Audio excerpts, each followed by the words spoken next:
Welcome to the Triage Method podcast with me, Gary McGowan, and my co-host, Mr. Patrick Farrell. Paddy, how are you this week? As per usual, Gary, I am positively fantastic. It's midweek now. We're both ahead of our work, I think, which is always nice to be. I hate having a lot of work left to do, or not even left to do, just to do. But we're ahead of stuff. So we're recording the podcast a little bit earlier than usual. And other than that, Gary, you're still on placement now, are you? Yep. Last week of ENT, ear, nose, throat, or otorhinolaryngology this week. And then next week, I've got a mix of dermatology and ophthalmology. So eyes and skin for 2 weeks. So that's where I'm at. Fantastic, right? And today's discussion, we are going to continue the discussion of this, I suppose you could call it training series. Obviously, right now we're focusing a bit more on the resistance training side of things, but we will eventually get to more cardiovascular stuff, although we have done a cardiovascular series previously. Ultimately, the goal of this series is to get you to a stage where at the end of it, if you've listened to everything, you've taken your notes, you have your little notepad out while you're listening, by the end of the series, the goal is to have you in a position where you understand, we'll call it program design. You're like, okay, I understand why they've selected these rep ranges. I understand why they've selected these exercises. I understand why or how to manipulate volume, intensity, etc. And I know how to, roughly broad strokes, design out a training plan for your goals. Now, obviously, look, this is a podcast series. It's not like we can distill all of the knowledge down. Like there's huge books written on the topic, 700,000 page books, and it's still, they don't even scratch the surface, so it's like we're just getting the broad strokes here, but hopefully that should leave you in a position where you understand this stuff enough so that you can get results, right? So today's discussion, we're basically having a discussion of volume and intensity, because you might hear those words thrown around about resistance training, about how to design your workout, blah, blah, blah, right? And ultimately, first of all, I'm presuming you've listened to the previous 2 episodes, I believe. If you haven't, then a lot of this stuff is just going to not make sense because it builds on that foundation, right? But the first thing that we want to go on from, and we kind of talked about in the last episode, is basically this perfect rep, right? Because we have talked previously about a few different things, talking about how you can learn anatomy. That's a good idea. How you should learn exercise execution, that kind of stuff, exercise selection. And what ultimately comes down to is once you've done that kind of baseline stuff, the first thing we need to really dive in on is a discussion of, I suppose, the perfect rep, but it all comes back to understanding what the goal of exercise is, which again, further back episode, right?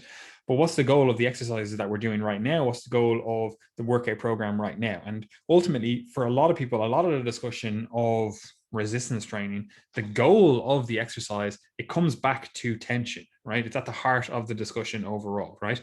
And that doesn't mean that we are choosing exercises or we're choosing program design methods to always maximize tension, right? That's not always the case, right? Because we know, and we've previously discussed it, and we will discuss it in future when we're talking about progression models, ultimately the way you progress is that you progressively overload those muscles with tension. So it's progressive tension overload, right? And that's to do with resistance training, right? In terms of we want to build some more muscle. However, the goal of resistance training is not always to build more muscle, right?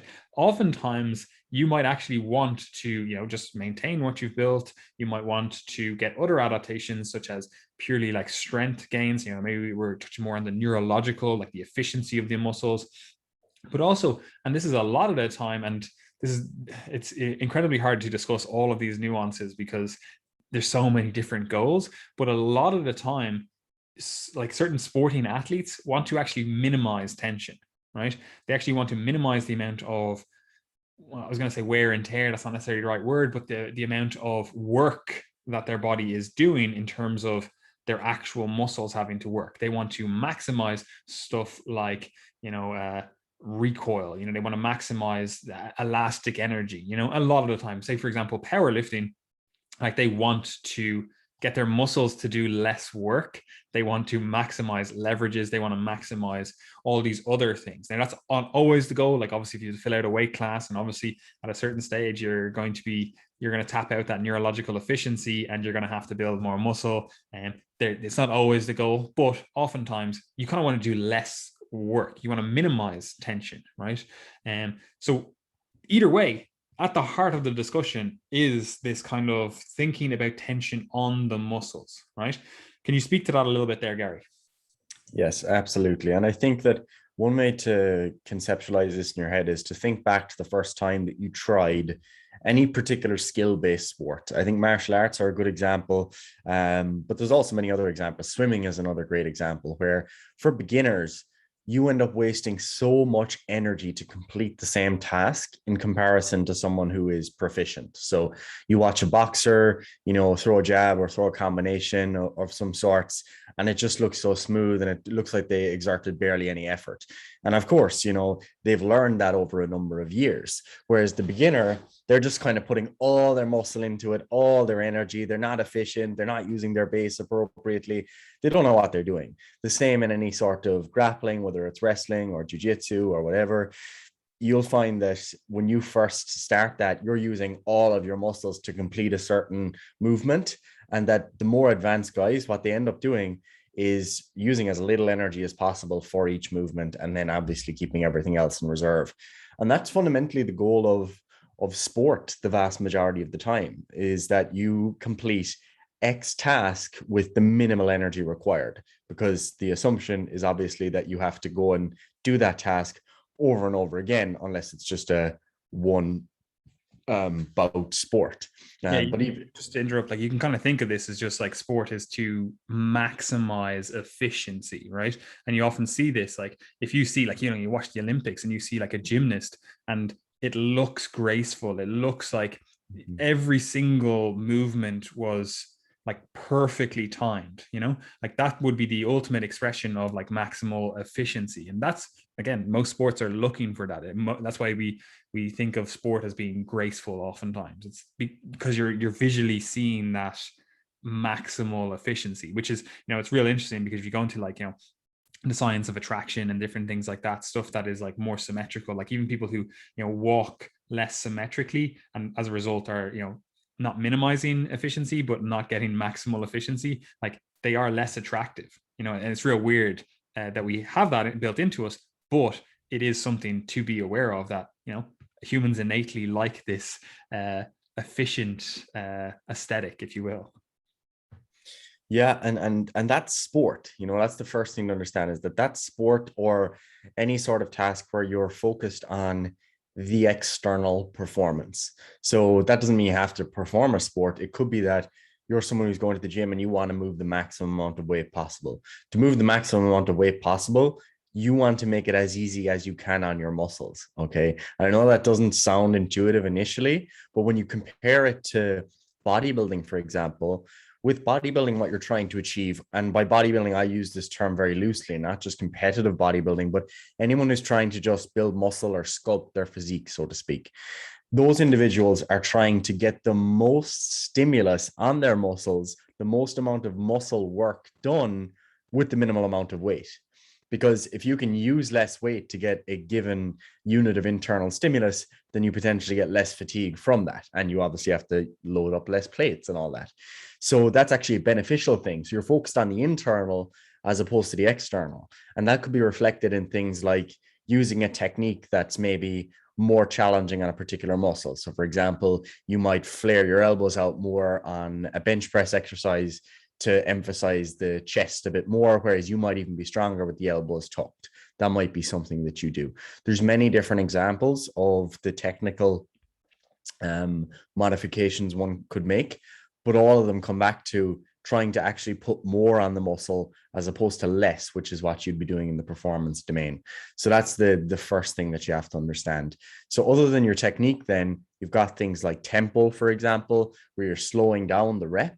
Obviously, that's not necessarily the best way to move the maximum amount of weight, but it does increase stimulus to some degree.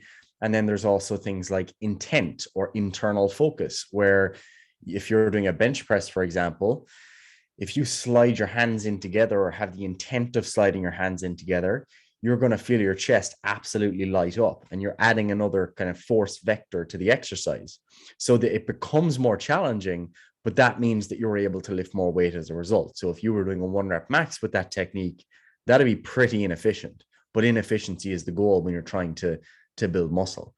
Obviously, one of the things you might be thinking is that, oh, well, you guys, what about Olympic weightlifters and powerlifters and all these people who build loads of muscle? Like, if they're chasing efficiency, how does that work? So we're not saying that you won't build plenty of muscle if you're trying to be as efficient as possible. You absolutely can. It's just not necessarily the primary goal. If you're a purist in terms of just focusing on your physique or bodybuilding, trying to be inefficient to some degree by placing the maximum amount of tension on the desired muscles is generally a good idea. The way you can extrapolate this out to a more extreme example would be something like a leg extension or any isolation exercise. The most efficient way to get the weight to the top of the rep on a leg extension is just to swing from the bottom. Use all your body, raise your hips up, lean back, and just swing to the top. You'll notice then that the weight moves very easily.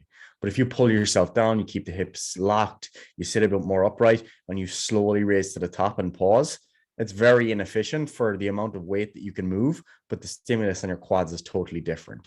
So that's an extreme example, and the differences are going to be a little bit more subtle on most exercises, whether it be a squat or a bench press, etc. But on the isolation exercises, you can definitely start to appreciate it a little bit more. Yeah, I think especially when people use well, what about Olympic weightlifters, or what about powerlifters, or what about blah, blah, blah. It is obviously a really good discussion because it does help to illuminate what we're talking about here, because everyone knows that if you bounce the bench press, like if you bounce the bar off your chest in a bench press, you're going to lift more weight, right? Like that's you doing less work. That's you literally using that elastic energy. Boom, you're getting up, 4, 5, 6 inches off the chest from just basically absorbing that kinetic energy and bouncing it back, right? Like your chest cavity is doing the work rather than your muscles, right? And that is obviously why in actual competitive powerlifting, they're like, no, we actually have to pause for a second on the chest, right? They're trying to minimize to that extent, to a huge extent, the amount of recoil you can basically use, that amount of momentum that you can use to just go through the movement. But everyone knows that if we really were trying to maximize efficiency, maximize the amount of weight lifted, you are realistically going to bounce that bar off your chest, right? But that's in a way minimizing the amount of work that your chest is actually doing, right? And this is where this dichotomy is, because if we're like a bodybuilder or someone that's interested in transforming their physique, like you want to build this like armor plated chest, you are going to slow down that movement. You're going to control that change of direction. You're going to try like modify your technique in different ways. Like you said, maybe you're flaring the elbows a little bit more. Maybe you are using a little bit more intent, like you're actively thinking of like pushing the hands in on the bar, or maybe pushing the elbows in as you raise the bar. You're going to do these different things, these different like internal cues, so that you are actually maximizing the amount of tension on the chest, whereas with something like powerlifting, or especially with something like Olympic lifting, you are trying to minimize the amount of work your muscles actually have to do. You're trying to maximize the amount of like momentum we can use, the amount of stored energy we can use. And this is why, especially with Olympic lifting, it's so technical, it's so technique driven. Like you have to be so precise with your timing. You're trying to catch that momentum perfectly, and what you don't want to have happen is you catch it imperfectly and then your muscles have to do some work. Like if you see someone do that, you're like, oh, it doesn't look clean, or oh, like you can see they struggled with it, right? So this is something that we have to get clear in our mind. Like, what is the perfect rep, right? The perfect rep is the rep that elicits the adaptations that we want, right? And how do we design that perfect rep? Well, again, it comes back to, first of all, knowing what goals you're actually aiming towards. Like, are we trying to maximize strength, and strength maybe just weight on the bar, like in a competitive sense, like powerlifting or something, but strength might also be, oh, we want to actually be strong while keeping tension on the muscle, like you might have to do a sport or a an activity that requires you to be quite slow and deliberate in your movements. Say, for example, like you might be doing chin-ups to improve your Brazilian Jiu-Jitsu. Like maybe you're always getting choked out in a rear naked choke situation. And you're like, right, I just keep getting caught in it. I need to work on my technique. But in the meantime, I'm going to try get this kind of like chin up position, this elbow down position, stronger, so that I buy myself a few extra seconds, right? So I can, wiggle out of it, do something else, right? So in that case, you're like, okay, well, I could just boom, bang through these chin up reps and like have very little tension on the muscle, not control that top position whatsoever. It's basically just momentum getting you through it. That's probably not going to translate as much into improvements in the goal that you have for that exercise than something like, a slower, controlled, really thoughtful movement where you're actually, contracting the muscles, actually, slowly going through the movement. So you have to be very clear on what you're actually trying to achieve, right? And the beauty of all of this is that, and it's also a little bit of a bad thing about it, is that you can get results without ever having to think about this stuff, right? And that's great in a way that it's like, okay, that means that you don't have to necessarily, spend an overly, energetic amount of time thinking about this stuff and going like, oh, well, how do I maximize the exact adaptations that I'm trying to build? Because like you said, like you can see powerlifters that are, jacked out of their mind. It's like, okay, well, clearly, powerlifting builds muscle, right? And that is true, but it's basically an inefficiency that does that, and obviously, like, again, weight classes, and some people do want to actually look a certain way, etc., right? But that is good in that aspect, that it's like you can basically get results as a byproduct of, just going through the motions even. But that only works up until a point, right? And obviously, like, that's fine if you are just this like perfectly built human for these exercises, like, you're built for the squat, and like you squat and it's just perfect tension throughout, it works all the muscles that you want to work. It's not like a low back exercise. That's fine. You can basically just have at it, bang away through that exercise, see you later. You're going to get results, right?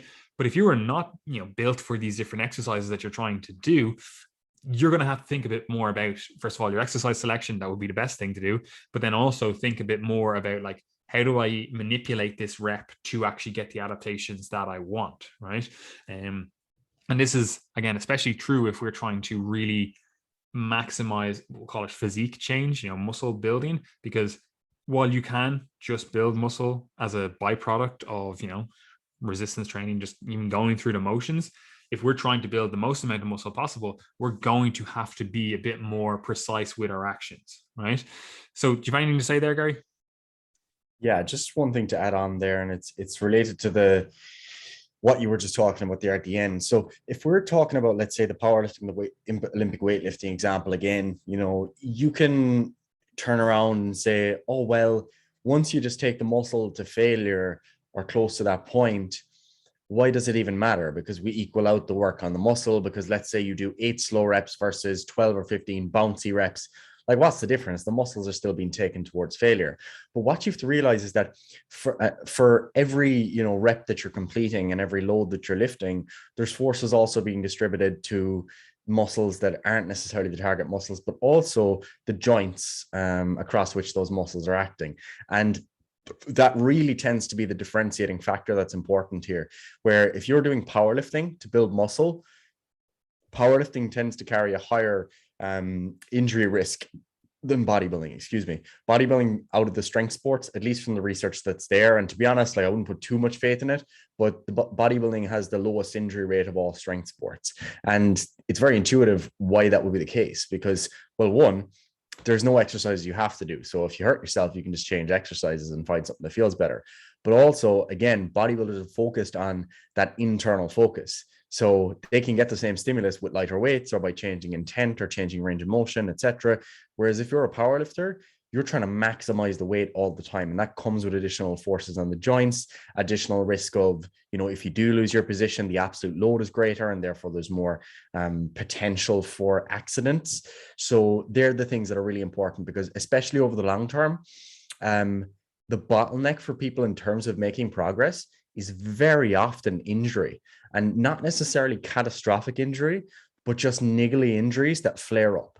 Because if you need to get to, let's say, 20, 25 sets per week because you're advanced to train your quads or your chest or whatever, and when you get to 15 to 20, you're no longer able to tolerate more because your just shoulder starts to get at you or your knee starts to get at you, then you're left in this position of kind of perpetual maintenance where, yeah, you might make some progress, but you're no longer able to apply the stimulus that you need to in order to keep going. So remember that difference in your own head when you're thinking about the difference here, because it's very easy to just reduce it all down to, oh, well, it's all just, taking the muscle close to failure so I can do what I want. But long term, that doesn't necessarily work out that way.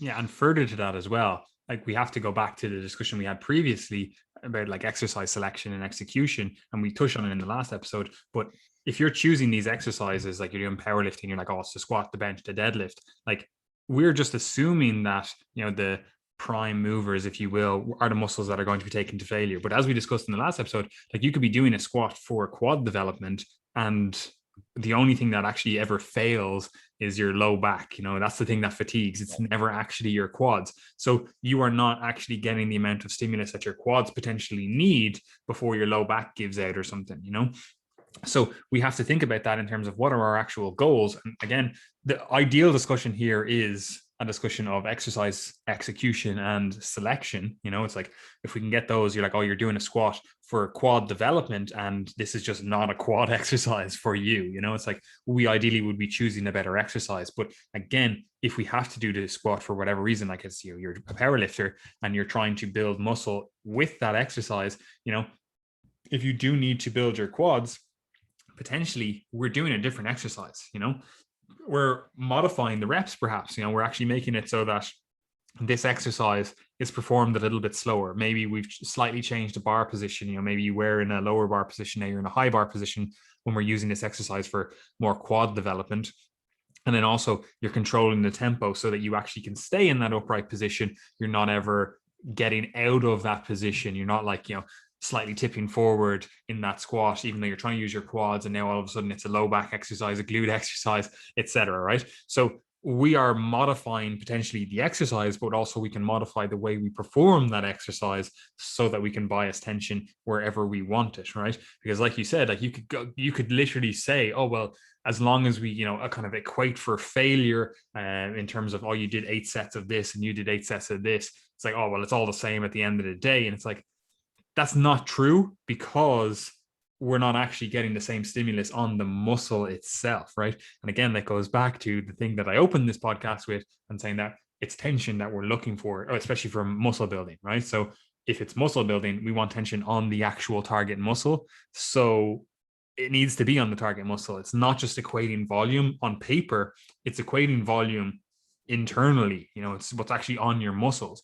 Like if I did a squat and Gary did a squat, they're two different things. Even if we say, oh, it's a high bar squat, like for me, the only thing that's ever going to grow from that is my ass, whereas for Gary, like I could literally do like so much volume for squats, my low back perfectly fine, even though it is a bit more of a low back exercise for me. I could literally do 20 sets, and I've done 20 sets of squats per week, Whereas for Gary, he might do the same, and all of a sudden his adductors, literally he's 5 sets in per week, and his adductors are like, oh, this is terrible, which indicates two things. First of all, the adductors for him are going to be a limiting factor. So that could be, injury, like we talked about. That could be, little niggly stuff, whatever. He's not going to be able to complete the overall volume.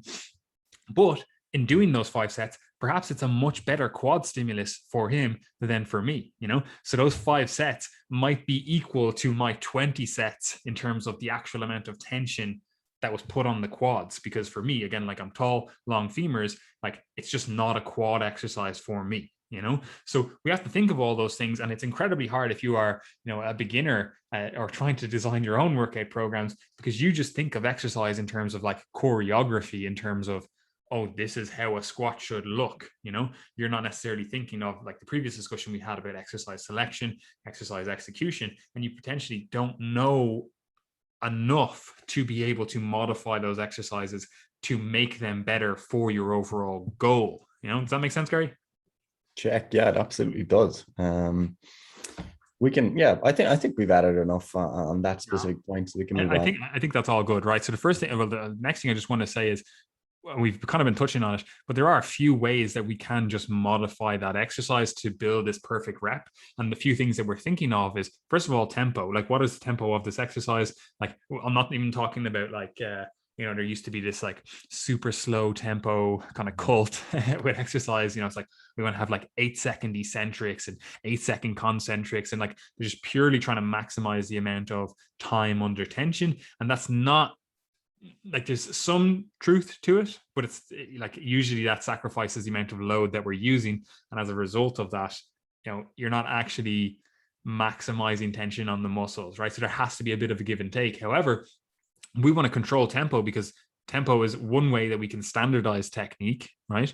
But it also allows us to standardize control. Like, you're actually controlling that movement. It's not a case of you're just using momentum. And again, it could be the case that you're prescribing a tempo that is to use momentum. Like, again, you're a power lifter and you're like, okay, it's going to be controlled eccentric, but as soon as you get to depth, we're just fucking changing direction. Boom, let's go, And like, you're trying to maximize that amount of, elastic recoil in the joints and whatever else, And so tempo is the first thing that we're kind of manipulating, and we're manipulating that for increases ideally in tension in different points of the movement, perhaps, or to minimize the amount of momentum being used, or potentially, again, to maximize it. Again, comes back to what the goal is, right?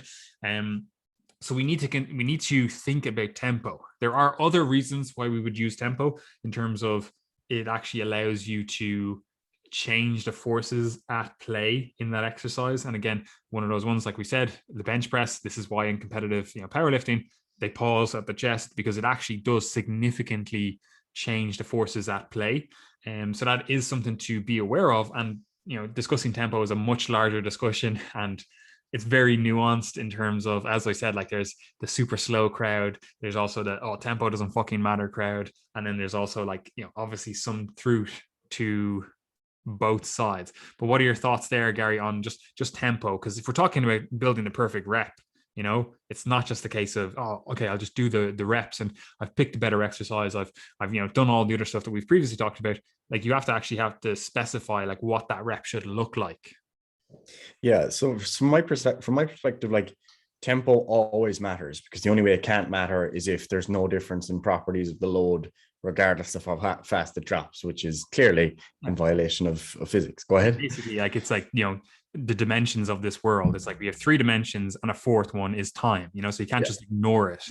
That's like saying, like, I always use the example when you try to explain like the space-time continuum, which sounds like you're like, oh, I'm real fucking smart, but it's basically just like anyone. It's really intuitive. Like, I can't just say to you, oh, meet me at, I don't know, O'Connell Street, O'Connell Bridge or whatever.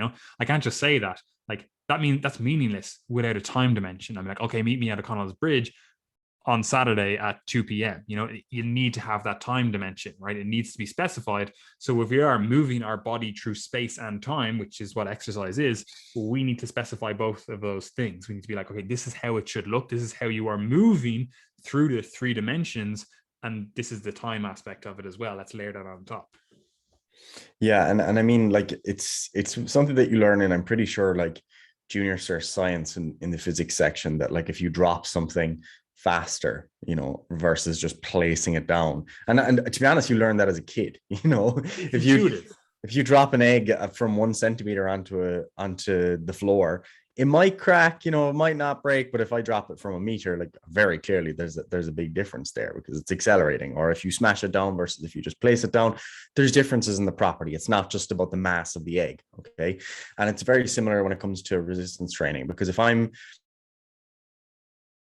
squatting 100 kilos and lower the weight in 4 seconds, then I've already done more muscular work to get down to the bottom, because I've actually decelerated the load or stopped it from accelerating further.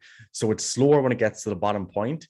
And as a result, if you were to look at like a graph of what would happen to the load in terms of the forces you're dealing with, if you drop really quickly, there's going to be a big spike at the bottom. Whereas if you drop slowly, it might be a slight spike as you're changing direction, but very little. And you do feel that yourself, where, if you come down on a bench press really slowly, the change of direction feels less abrupt. It might still be really challenging from a muscular perspective, but you don't get that same experience where you'll see people in the gym dropping weight onto their chest. They get it up 3 inches where the bounce took them to, and then they just fail there. And you're wondering, you're like, God, they look like they were moving it really quickly. How did they just fail? And it was because it wasn't. People going like, oh, I have a sticking point at this point. And it's like, yeah, no, that's not a sticking point. That's the part where you have to work.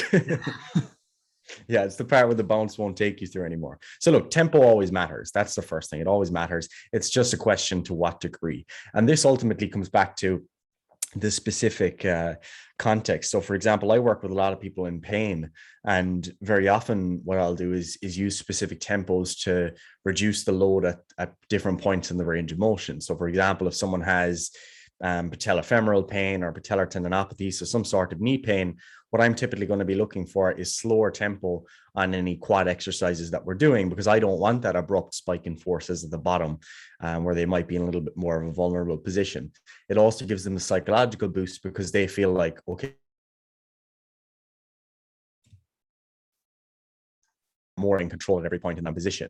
You see that again very often in squatting, for example, where people will say, oh God, I felt like I had it, but I just couldn't go through with it. Where they get to the bottom of the squat, they bounce and then they bail. They let the weight go. They weren't in control. So that's another thing that's important there. And then, of course, from just a basic training perspective, putting the rehab and pain populations aside, you'll know yourself where the part of the rep that is most challenging or that you would want to skip is. For pressing exercises, it's typically at the bottom. People try to avoid that, whether that be through changing their body position, raising one shoulder up, bouncing off the chest, etc. That's always the point where people are going to use some sort of kind of jerking movement.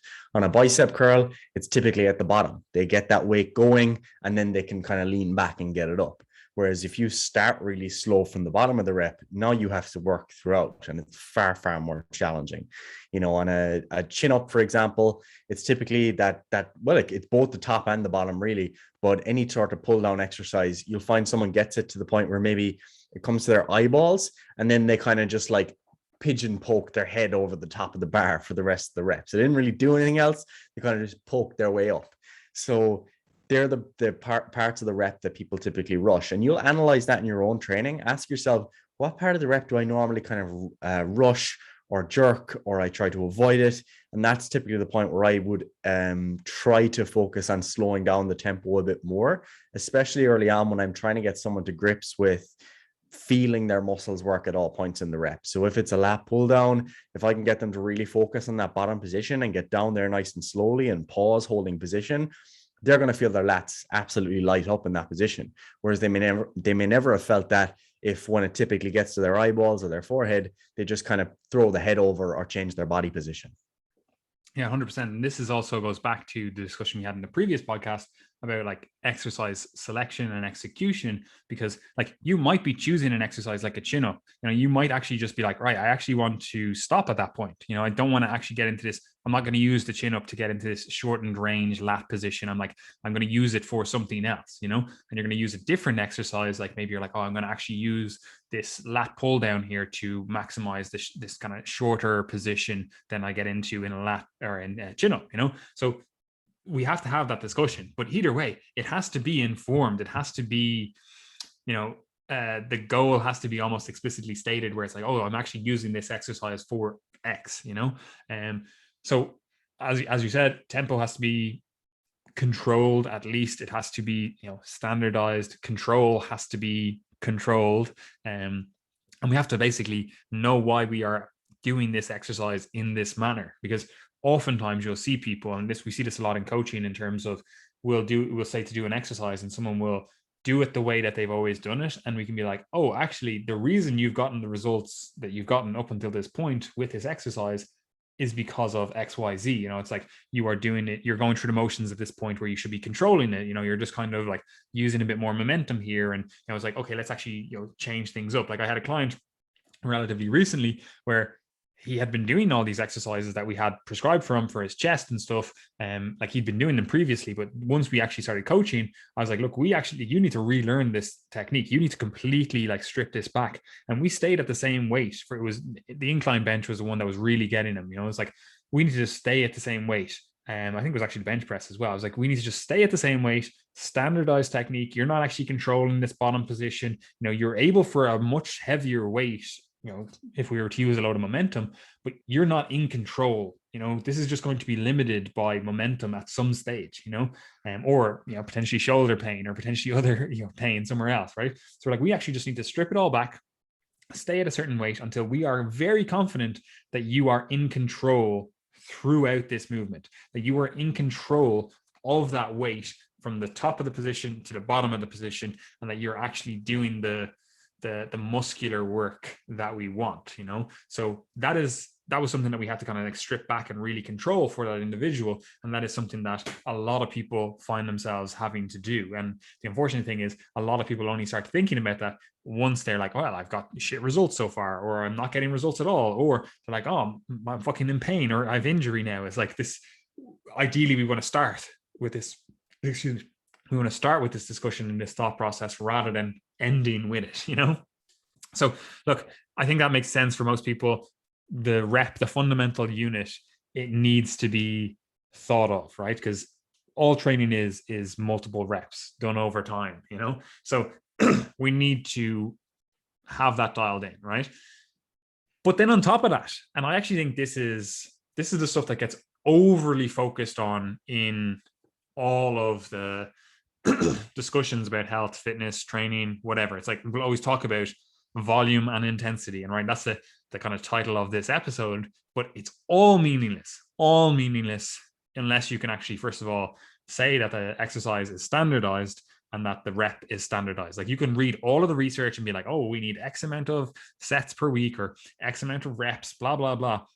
But unless you see those exercises being performed, unless you see those reps being performed, and you're like, oh, I know what that actually looked like it's all meaningless. The research is just fucking garbage as far as I'm concerned. Like if you look at any of that research and they don't have videos linked to how they got those trainees to perform those exercises, just don't even read the research. As far as I'm concerned, it's junk, and someone might disagree with that. Someone might be like, oh, well, like you could, say it's whatever, blah, blah. But I have literally seen some of these top researchers put up videos on like Instagram of like, oh, this is how we perform, like, I don't know, a quad extension. And you're like, what the fuck was that?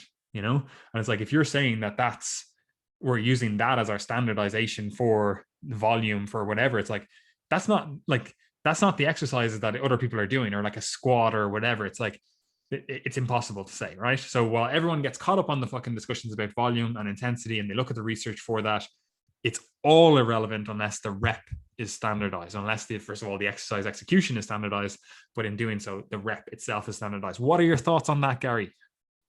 Yeah, the rep is the unit to start with. And I think a very simple way of thinking about this would be if I tell you, Paddy, that I've got 10 banknotes in my wallet, like what does that actually mean? Are we going to just quantify it just as the number of notes, or are we going to say, is it €5, €10, €20, €50? Clearly that matters. And that's kind of the way you should be thinking about your sets, that saying, oh, I did 20 sets, like, yeah, it's informative. And, if you do have 20 banknotes in your wallet, like, yeah, there's probably a decent bit of cash in there. It's probably not a fiver. But then again, do I really think he has 10 €100 notes? Like, not so sure. So when it comes to like training, I kind of think of it in the same way. If someone tells me they're doing 20 sets, I'm like, right, they're probably not, €500 sets, they're probably not €5 sets because the person has been training for a while. But, I'm just not 100% sure of what exactly we're looking at. Like, what does that actually mean? And first we start with the rep, how do your reps look? And then, so how does the individual rep look? That's the first level of analysis. Then are you replicating how that rep looks from rep to rep to rep to rep to rep? Or is the first rep totally different to the eighth rep, because that can happen. And then how close are you getting to failure? It doesn't mean you have to take it to failure, but it gives us an idea of how hard you're working in each of those respective sets. Because if someone tells me they're doing 20 sets, and then I look at them training and they're genuinely exhibiting perfect technique and control, it looks like all the exercises are selected well, and they're taking everything to failure, and they're still saying, I'm recovering perfectly. I don't have any muscle soreness. I feel like I need more volume to progress. I feel great after my sessions, no fatigue. I'm like, Okay, fair enough. Like that's enough of a reason for me to say, okay, maybe you do need more volume. But if I look at someone training and, their reps are varying loads, their technique is off, the individual reps don't look great. Oh, I'm not going to be in a rush for them to be increasing their volume. I'd rather that we standardize the rep first and foremost. So that's absolutely my perspective. I tend to find that in coaching, that when people work with me and they send me training videos and everything, they tend to, and even just by virtue of getting coaching in the first place, independent of the videos, they tend to get more out of less sets when working with a coach. I think that goes for most things, really, where if you're being watched or you feel like you're being watched or you're accountable to someone, you put in a bit more effort and you're a bit more honest with each rep and each set. That's especially the case if you're working with a trainer in person, because they're not going to give you a break. They're not going to let you off with a really crap set. They're going to say, hold on now, pause that for a second. I want you to really focus on, sliding the hands in like this. And I want you to slow down the rep. And they're encouraging you every single rep. And that's one of the immediate things people notice when they work with someone in person with a personal trainer, that the quality of their sessions just rapidly improves. And this is why a lot of trainers will get away with being able to train a client for just an hour, sometimes even 30 minutes, because that's so much more effective than the 30 minutes or 60 minutes that the person trains in the gym themselves, Yeah, 100%. So look, it needs to be like, again, the rep is the fundamental unit. There's no escaping that, right? So moving on to discussion about volume and intensity, right? The first thing we want to do is talk about intensity, because like you said, and I would definitely agree, I think the vast majority of people are, well, especially, yeah, I'm going to say the vast majority of people could probably get more from doing less, right? They could probably spend a little bit more time doing less volume overall, which we'll call volume the amount of sets that you're doing. That's probably the best way to think about it. Maybe for different muscle groups, maybe for different movements, whatever. It's still the number of sets, right? People could probably get away with doing less volume if they actually got their reps perfect. Like if you actually put more time into, okay, I'm only allowed to do one set of these exercises. Maybe it's still the same 5, 6, 7, whatever amount of exercises that you do, but you're like, I'm only allowed to do one set for those. Like you have to maximize the amount of stimulus you get from that one set, right? People would probably get more from that than doing 3 sets, right? But once you've built up that capacity to actually work hard in that one set and get the most from it, at a certain stage you're going to have to do more volume overall, right? But before we talk about volume, the amount of sets that we do, we actually have to be at the right intensity level, right? And there's a few different things to this. The first thing is actually picking the right, we'll call it percentage of 1RM, like that's classically defined intensity. That's the first thing. We have to be at the right, we'll use rep ranges. They're probably a bit of a better target to talk about for most people than percentages. But then also on top of that, there is a little bit of a discussion of, we'll call it rating of perceived exertion, and then also, I suppose, reps in reserve. So this is what people classically, quantify as, intensity. So the first part of the discussion is there are a number of rep ranges, and those different rep ranges do elicit slightly different adaptations, right? And they also come with different pros and cons. And we're not going to go into all of the nuances here. Again, this is a bit of an overview, but generally speaking, you could probably break down the rep ranges into less than 5, and you could definitely further categorize that of like 1 to 3 and then 3 to 5, if you wanted to. But then we have that kind of, we'll just call it less than 5 rep range, and then we have we'll call it 6 to 8 rep range. Then we have this kind of 9 to 12 rep range, and then we, again, we could maybe make different arguments, but we'll say this 13 to 20 rep range, and then we have this like 20 plus rep range, and that just includes the fucking gamut up to fucking 1,000 reps if you wanted to, right? That you could break it down into that, and again, you could break it down into different categories. Like it's somewhat arbitrary that I'm saying like 6 to 8, like maybe you say 6 to 9, it's like that could be the cutoff, but each of those have a slightly different end outcome, a slightly different targeted adaptation. But what are your thoughts there, Gary? First of all, on breaking those rep ranges down into that, do you think of a similar, rep range target, whatever, and then also speak to what those different rep ranges are actually doing a little bit more? Yeah, I think 1 to 3 is somewhat distinct from 3 to 5, and then I've got my 5 to 8, and then whatever up to 20, and then beyond for crazy people. Effectively, most of the time I'm programming the 5 to 20 rep range. The vast majority of the time, I've got people who do more strength work, or they want to focus a bit more on their strength, or I want them to do some singles or whatever, and we'll go below that 5 rep range. But in general, what we're doing is, when we're working with less than 5 reps, we're focused a little bit more on either maximal strength or limit strength. So taking it closer to 100% of your 1 rep max, so the max amount of force that you can produce within the constraints of that exercise. Or what we're doing is we're focusing on maybe high velocity strength or powered explosiveness, whatever you want to call it, or just kind of technical prowess, we could say. So for example, if someone is doing like a clean and jerk type exercise or hang cleans or something like that, I'm generally doing less reps with someone if they're doing that, because we're trying to master the technique. We're trying to be super explosive.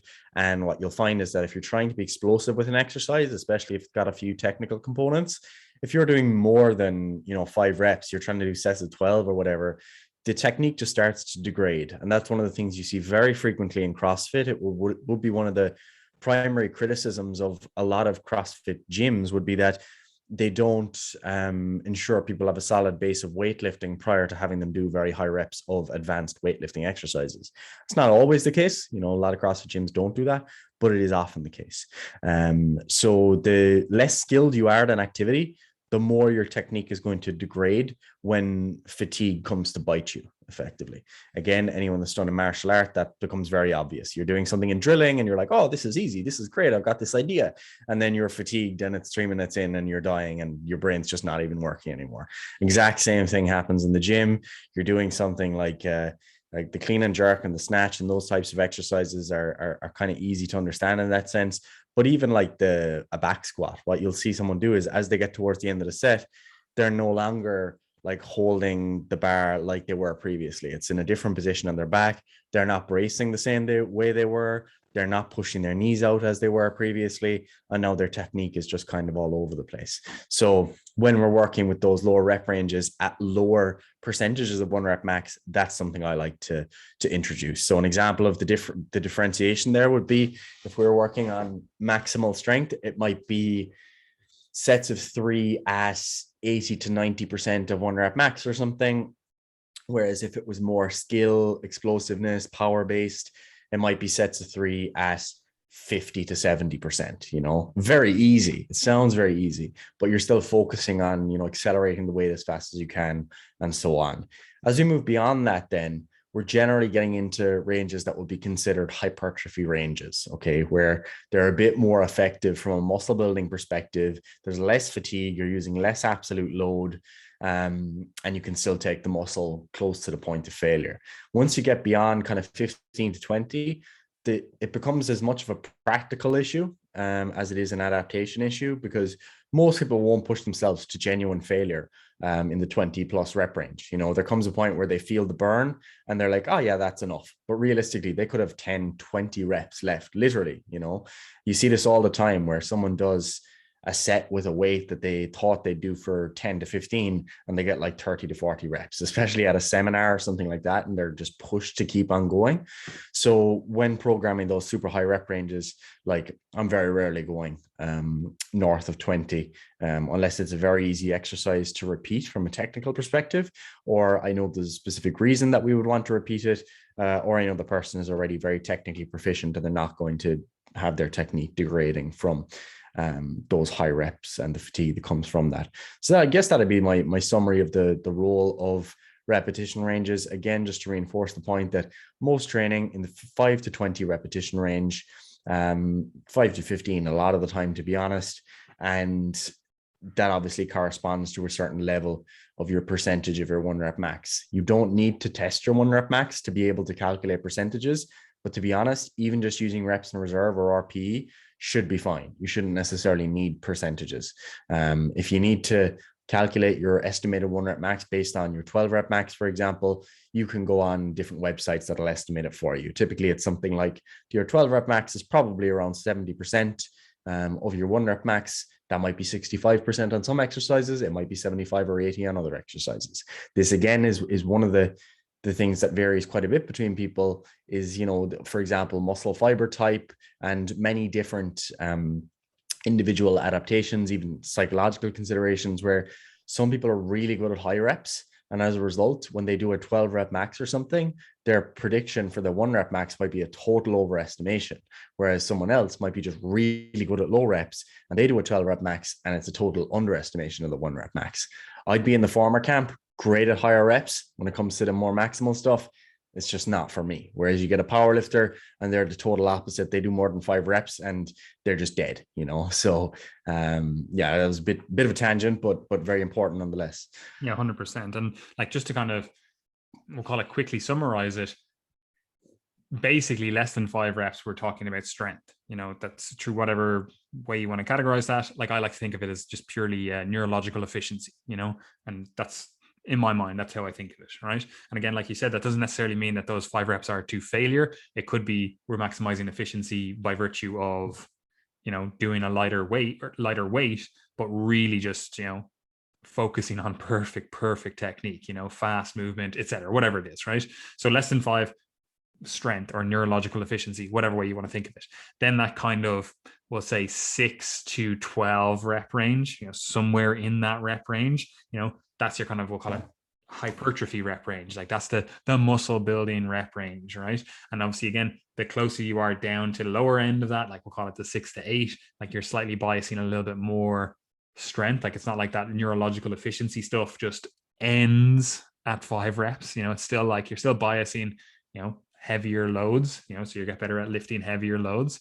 And then that kind of, we'll say 9 to 12 rep range, like you start getting a bit more biased towards endurance, we'll say, right? Then above 12 reps and, up to 20, 25, we're still in that kind of muscle building area, but it's definitely a little bit more towards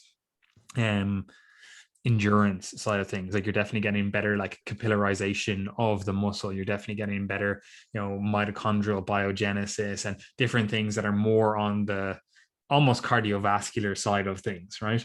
And then when you start getting into just the like 25 plus, it's basically just how good can you buffer acidosis? It's like that's basically what you're building, which is, again, part of endurance, part of that. And obviously they do still build muscle, but like Gary said, it becomes a bit of a practical thing where most people are going to feel that acidosis. They're going to feel that buildup of even blood in the muscle, and they're just not going to push beyond that. Like, it's just impractical for a lot of people. And if we're talking about, general population, where should you be rep range wise? It's probably going to be in that 6 to 15 rep range. Like, you could say 6 to 20 rep range, but somewhere in that rep range is probably where you're going to do the majority of your work, right?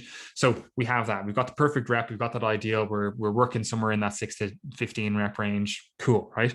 Now we have to talk about sets. Like, how much volume are we actually doing, right? And this is an impossible question to actually answer because it is so individual, right? And as I said, like, I just don't agree with the research because I don't think they've standardized reps. So we can't even use the research to fully guide us, right? So we actually have to do a bit of, we'll call it practical research. And some of that practical research does actually align with what they say in the more formal research, but I still don't trust the formal research, right? But practically speaking, if we talk to like bodybuilders, if we talk to different people that are trying to maximize their physique, they probably would say that 10 to 20 sets for a certain muscle group is probably where we want to be if we're looking to maximize like muscle building, right? And again, obviously individual response, different exercise selection, et cetera, et cetera. There's a huge amount of variables. A lot of them we've already talked about, right? And then in terms of strength building, and we're talking about this like below 5 rep range, generally you're not going to see someone say, oh yeah, I need 20 sets of below 5 rep maxes for a given muscle group. Like someone's not going to be like, oh, I do like triples and I need to do 20 sets of that per week to see development of strength. That's generally not the case. If we're talking about purely strength development, usually it's less sets, in terms of the amount that needs to be done. And again, that's just from a practical aspect, from people talking about it. And that could just be a practical aspect as well, where, if you do more of that heavy work, like your joints are just not going to be pleased with you, But what are your thoughts, Gary, on how do we actually, like, how much work should we be doing in terms of sets, just as a generic? Now, obviously, again, this is going to need to be modified for the individual, but are we just using this generic, 10 to 20 sets per week seems to be a good place to be at? Maybe we might modify that as well by saying that start on the lower end, maximize that, and then see what you need to titrate up.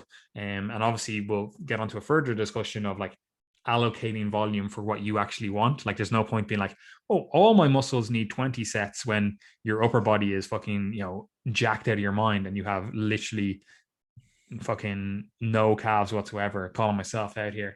You know what I mean? It's like, maybe you want to allocate volume accordingly. We'll get onto that discussion, but are we just starting at this generic 10 to 20 sets, or what are your thoughts there? Yeah, I mean, 10 to 20 I would generally agree with. And to be honest, no, I with the caveat that I don't really coach bodybuilders or people who are just super into hypertrophy on its own. Most of my clients are in the 10 to 15 range, to be honest. As I think back to my programs, especially because a lot of my clients are training 3 to 4 days per week. They're not training 5 to 6 days per week. I have a few who are people who are focused more so on just muscle building, but especially when it comes to just the weight training side of things, we're generally doing 3 to 4 sessions per week. So if a person's hitting a muscle group twice per week and we're doing like a full upper lower type split, let's say, they might get 4 sets for chest in their first session, maybe 3 in the second, and then maybe they get 6 in the third with the upper. They're hitting it 3 times per week, but still we're talking just about like 13 sets per week. So it's not crazy, but that's what I tend to prescribe for the vast majority of people. People make great progress in 10 to 15 sets, sometimes even less, especially when it comes to strength. I don't see strength as requiring that much volume, especially early on for people. I think longer term, there might be something to be said for lower effort and more sets for strength. But I mean, that's a different discussion. But most of my clients, 10 to 20 sets per week. I can't think of the last time I've had someone doing more than 20 sets per week for a given muscle group. I think I do have maybe 1 or 2 people, but it's one muscle group and it's kind of 20 to 25. And that's typically how I would basically implement that higher volume strategy. I'm very rarely having someone do 25 to 30 sets across the board, all muscle groups, but it might be that they have a weak chest. They're trying to bring that up. So we hammer that a bit more. And that was the example that I had recently with a client where I think he's doing around 24 to 26 sets for chest per week. But then for his back, he might just be doing 12 to 16 or something, So we're generally kind of taking something from somewhere, putting that muscle group a bit more on maintenance, and then driving on with something else in the meantime, because you just don't have infinite recovery capacity and you will find yourself running into issues, especially it depends how you categorize your volume. But if you're doing 25 sets for chest and 25 sets for shoulders and 25 sets for back, there's often a lot of crossover there using the same joints, similar muscles, and that can just catch up on you quite quickly. Yeah, 100%. And again, that goes to more of the discussion of like allocating the volume to where you actually want it or need it. Like the lowest I've generally seen, again, I coach mainly people that are looking to, transform their physique, and then also not just, purely focus on physique. Like they want to move better, they want to perform better, they want to, generally be better humans overall. It's not just like, oh, I want to look a certain way, which, we might change or modify our recommendations as a result. But generally speaking, like 6 sets per week, that's kind of what I've seen as the lowest effective dose. Now, that also doesn't include like crossover stuff, where it's like, oh, like maybe you're doing like upper chest work, like that's clearly working your anterior delts more, so maybe we could just do less anterior delt work, like, so there is obviously crossover, etc. But generally, unless we're just purely keeping something on bare bones maintenance. Like he could probably just maintain with like maybe like 2 to 3 hard sets per week. It's like very little is actually needed to maintain. But if we're talking about like what's the minimal effective dose to see some sort of progress, I've kind of seen that in my own training itself, and then also the training of the fucking hundreds of clients that I've coached. It's kind of at that 6 set limit. Now again, that's just the way I train them, etc. But we could use that maybe as a bottom range, right?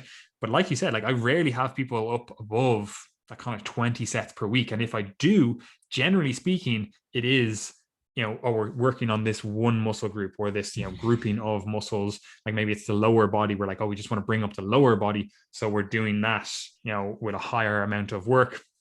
And generally the way I'll do this is like, say, for example, we have like 4 days per week training. We want to bias the lower body. We might do like quads and chest one day, and then like hamstrings or glutes or whatever you want to categorize a posterior chain the next day with back. So it's like we can basically just have the upper body on the back burner. We're getting 3 to 5 sets maybe on each of those sessions for the upper body, but the bulk of the session is the lower body. So you're basically getting it trained 4 days per week. The only issue with that is obviously you have to be very aware of, like Gary said, the crossover stuff where, okay, you want to work your quads or you want to work your posterior chain. Like your lower back is probably going to get hit with both of those. So we need to minimize the amount of work that's being done for that, or we need to account for that at least, So in my mind, there are some relatively clear guidelines we can use. 10 to 20 sets per week seems to be a good place to be at, and then with that general framework we are modifying or allocating volume differently depending on what we actually want to work on. Like again, maybe for you, Gary, you're like, oh, your shoulders respond really well to training, like you don't need a huge amount of extra work for them. But maybe, I don't know, like for me, for example, like my calves just don't grow, and if I'm like, I want to grow them, I'm going to have to first of all prioritize them earlier in the session, and then also probably do more volume for them if I want them to actually grow. So we can, like, it doesn't have to be everything is at that 10 to 20 sets per week. We can allocate volume accordingly, right? The only thing I want to finish up on this discussion on saying is, and we probably should have just discussed it a second ago, but is this the kind of discussion of RPE and rating of or not even rating of perceived exertion, reps in reserve. So rating of perceived exertion and then also reps in reserve. Like the first question I have for this is, do our exercises need to be to failure? Like, do we need to get to failure to get results? And then as a result of the answer to that question, like where should we be working, roughly speaking, if we're just talking again generalized context, where should we be working in this kind of RPE context and or reps in reserve context? Like we don't need to, like some clients I don't use this stuff with, some clients I'm like, okay, we need to be at this, and it all depends on like where we are in this kind of continuum of progression. Like if you're able to progress week to week, like every single week is you're seeing increases in strength and whatever else, is like, do we need to be using RPE or reps in reserve like a huge amount? Maybe not. But obviously, if you're like, I haven't increased my fucking bench press in 6 months, it's like, yeah, we probably need to use something like RPE or reps in reserve. But they're my questions, Gary. Do we need to reach failure? And what's the fucking crack with RPE and reps in reserve? Yeah, I think it's very, very hard to justify the answer that you need to take your sets to failure. Like I don't see reason for that to be the case. I think that when you look at the research, even if you don't feel it to be 100% accurate, which is probably not when we're talking about failure, to be honest, it doesn't seem like going to failure offers much of a benefit versus leaving a couple of reps in the tank. And to be honest, this is one of those areas as well where it's actually hard to say that, oh, I'm not sure if I trust the research on that. I don't believe that they're actually going to failure. And then to come out with the opposite conclusion. Because if you do say here that you don't trust they're going to failure, that even strengthens the argument for being further from failure even more, because it means that not only might they be 5 reps short of failure, they might be 8 reps short of failure. So I think the conclusion from the research is that you definitely don't need to be going to failure for either strength or muscle building. With that said, I think there are absolutely situations in which you should. such as testing days where you're actually testing your strength and you want to be able to use that to inform training going forward. That's not just for people who are competing. It's also for your average everyday gym goer who every now and then should actually test how many reps they can do at a given weight. What is your true 10 rep max? Because that'll allow you to be honest then with your RPE or your reps and reserve ratings, because that's something you do see quite often is someone might be using something like reps and reserve and they'll say, oh yeah, that was 2 RIR. But then if they really push themselves that weight, they might have gotten 6 more. So having those testing days, especially if under the eye of a coach, that can definitely just strengthen your understanding of where your performance is actually at. So I don't think you need to go to failure. I think that if you look at a lot of, for example, the Russian strength training in the Soviet era for wrestling, for off-season weightlifting, and people trying to put on muscle, like you look at the training that they were doing, it's very frequently lots and lots of sets, but it's all submaximal work. And you see that in lots of sports as well, where in the off season, they're doing lots of sets, but it's submaximal work. They're focusing on their technique. They're keeping the reps nice and quality. And they're not allowing themselves to go all the way to failure. So I think that's my general perspective. You don't need to take things all the way to failure. Strength and conditioning secrets of the world's greatest fighters. It actually almost looks like it's in Hebrew when it's backwards on my screen. But yeah, this is one of those things as well. It's like, again, this whole discussion comes back to, first of all, what do the reps like? What's the intensity level of those reps? Like, are we talking about failure at 5 reps versus failure at 25 reps?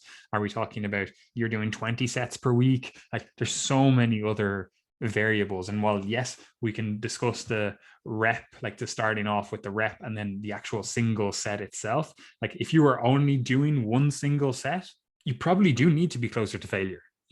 It's just a matter of fact, you're just doing less work overall. So that work needs to, elicit more of an adaptation. Whereas if you're doing 20 sets, inherently, you're going to need to be further away from failure because there's no one out there that's doing 20 sets to failure. And if you think you are doing that, I behoove you to go to an actually competent trainer and go, take me through my workout routine and actually make sure I'm doing it all correct, right? Because first of all, they'll definitely critique your technique, but also they'll be like, man, you are so far away from failure on all of those sets, because if you think you're doing 20 sets at failure, you're just not, right?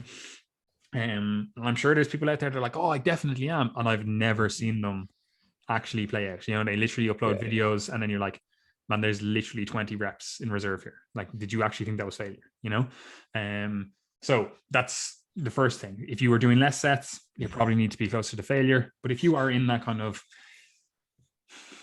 10 to 20 rep range or 20 set per week range, you don't necessarily need to be closer to failure. Generally, I kind of use that last set of an exercise as a bit of a guide. We should probably, in my mind at least, be above an RPE 8 or a reps in reserve of like 2 for that last set, as fatigue has accumulated across those sets or whatever. Like, we probably want to be getting closer and closer to failure. And especially as we go through a training block overall, like at some stage for that last set, at least, like if you're doing 3 sets of an exercise, we probably want to get closer and closer to near failure, at least. Like, you probably want to at some stage, like say you're doing 3 sets of 8, you probably at some stage want to get 8 reps, 7 reps. Like, we want to know that we're getting close to failure or at least somewhat hitting failure.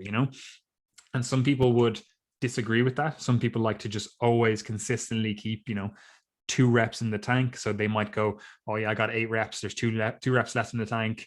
I got 8 reps, there's 2 reps left in the tank. And then rather than hitting 7 and being at like 0 reps left in the tank, they'll be like, no, I stopped at 5. It's because they're like, all right, I'm always keeping 2 reps left in the tank. Some people would do that. It's hard to argue which is a better method. They realistically both work. It's not a case of, one is inherently 1,000 times better than the other. It's probably, splitting hairs in terms of what's actually going to result in a better response. And it's probably down to the individual's unique mentality rather than the actual like physiology of it. It's like, do you actually like getting closer to failure? Do you like kind of pushing to that limit, you know? And obviously there is a much further discussion, which we probably will have, in terms of how you actually set up your program. You know, are we doing one single set, getting closer to failure, maybe doing a back off set then, or are we doing like, you know, these classical like straight sets? Like, how are we actually organizing our training? Because there are other things as well that potentially modify this, such as, you know, you're doing rest pause work. You know, like there's different things that we potentially would modify our recommendations as a result of, right? But for now, to wrap up this podcast, unless you have anything else to say, Gary, we basically want to have that kind of RPE, or rating of perceived exertion. We probably want to be at least a 7 or 8 for our training. I would think that would be fairly well supported by the research itself, but then also anecdotal, like everyday research, people training. We probably want to be somewhere around 7 or 8, maybe a little bit higher at times at least. And then also, if we're talking about like reps in reserve, we probably want to have 2 reps in reserve for the majority of our training. But again, at some stage, get to that kind of 1 or 0 reps in reserve, you know? And again, you can do this through, you know, testing days, you know, where you're like, oh, I'm going to go in and see what my 10 rep max is, my 5 rep max is, or whatever it is. Or you can just use that last set. Like I'm a very big proponent of that last set being like, we want to eventually push that to a stage where it's kind of close to failure or 0 reps in reserve. That doesn't mean that that's your, you know, 10 rep max or whatever it is, because clearly you've accumulated volume over a training block, and you've accumulated volume over that, and fatigue as well, over that individual session. So it's not a true 10 rep max or whatever, but it still gives us an idea of where we're at in terms of strength, especially repeatable strength, you know? But anyway, Gary, unless you have anything else to say, wrap us up. Yep, that's it. So if you'd like to work with us and get more specific guidance on your training, you can work with our expert coaching team. Just get in touch. You can DM us on Instagram at Triage Method, or you can email info@triagemethod.com, and you'll find information related to that below, including client testimonials from previous clients who have worked with us. So get in touch for further information. We do also have a member site. It's called the Coaches Corner, where coaches can come to learn a bit more about the science and application of training, including how to coach different exercises, the nuances of different exercises and exercise selection, anatomy, nutrition theory, etc. Okay, so get involved if you'd like to learn about that. Again, information below. We also have a newsletter which comes out each month. So the October newsletter will be out in about 2 weeks' time. So if you're listening to this, you should subscribe and make sure that you're up to date on all the content we're putting out, and also the resources that we're recommending. We are also all very active on social media. So Triage Method on Instagram. You can also follow all the individual coaches by clicking on the Triage Method page, following, and then you'll see that we're following all of the coaches. So you can check us all out there. Skinny Guys, the real Paddy Farrell, Brian O'Hingisa, and then we've got Nicola, Shane, and Dean there as well. So you can check them all out. Okay. Other than that, guys, you can join our free Facebook group, the Triage Method Community. It's not too active at the moment, but if you want to get in there and ask us any questions, share a client case that you want us to comment on or whatever, we're more than happy to do that. And if you do listen to the podcast and you enjoy the podcast, share it on your story or on another social media platform that you use, or leave a rating and review if your platform allows, or even just recommend it to a friend in person. Okay. And that would be much appreciated. Help share the good word of Triage. And if you do like any little segment of the podcast, like we do put them up on YouTube and we do segment them out. If you're like, oh, I want to share that, you know, small segment with a friend, and rather than having them listen to an hour and a half podcast or whatever it is, you can be like, oh, here's the 3-minute segment where they talked about that, shared with your friend. Because I know a lot of people like that, and they do seem to be getting a little bit more interaction than just you know, here's your 90-minute or an hour podcast or whatever. So if you haven't subscribed to the YouTube channel, that's where all those videos are. It helps obviously grow our business and our channel, etc. If you follow along, like those videos, share them, etc. Right? But yeah, I have nothing else to say. So enjoy the rest of your week, life, everything, guys, and we'll see you in the next episode. Thanks, folks. That's Vidania.